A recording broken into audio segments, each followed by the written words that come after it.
হযরত শাহপরান ইয়ামুনী রহমতুল্লাহ আলাইহির মাজারকে আক্রমণ করা হয়েছে। নাউজুবিল্লাহ, জোরে বলবেন না। শাহপরান ইয়ামুনী রহমতুল্লাহ আলাইহি 360 আলোর একজন বাবা শাহজালাল ইয়ামুনী রহমতুল্লাহ আলাইহি আর শাহপরান ইয়ামুনী রহমতুল্লাহ আলাইহি তারা মামু ভাই কিনা? মারহাবা বলবেন না? মারহাবা।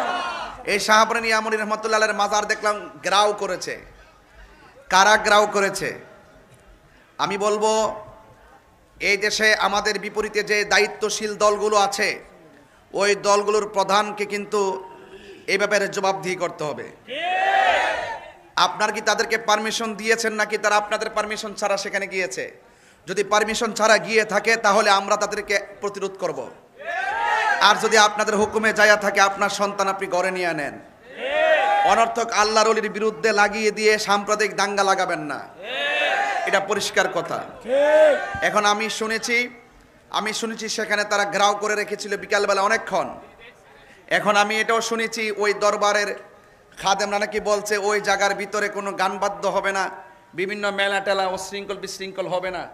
আমি এই কথাটাকে খাদেমরা যদি এই কথা বলে থাকে আমি ধন্যবাদ জানাই। আল্লাহর ওলির মাজার হলো সুন্দর জিয়ারতের জায়গা, এই জায়গার ভিতরে অনেক অসামাজিক কাজ করতে দেওয়া হবে না। কথা বলেন ঠিক কিনা? তো আপনার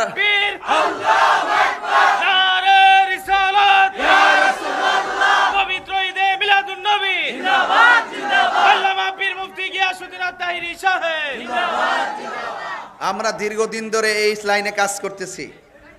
আমরা নিজেরাই আমরা সংশোধন করাচ্ছি অনেক জায়গায়। দেখছেন না আগের চাইতে অনেক কমছে না বাড়ছে? অনেক কমে গেছে না? এগুলো কিভাবে হয়েছে? এমনি হয়েছে?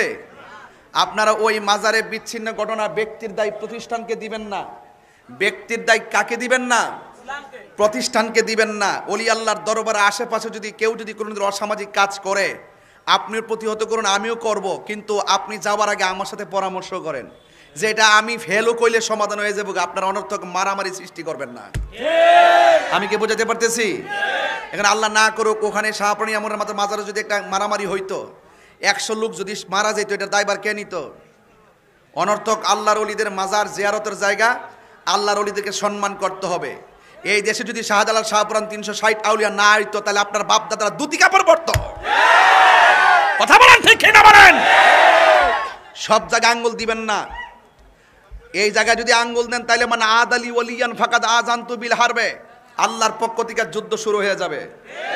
এটার মোকাবেলা আপনি করতে পারবেন না। আপনি কি মনে করেন যে আপনি ক্ষমতা পেয়ে গেছেন? এতই সোজা? ওয়াত ইজ্জু মানতাশা ওয়াত যুল্লু মানতাশা। আল্লাহ যারে যতদিন ক্ষমতা দিবে ততদিন থাকতে পারবে, এর বাইরে 1 সেকেন্ড থাকতে পারবে না। এখানে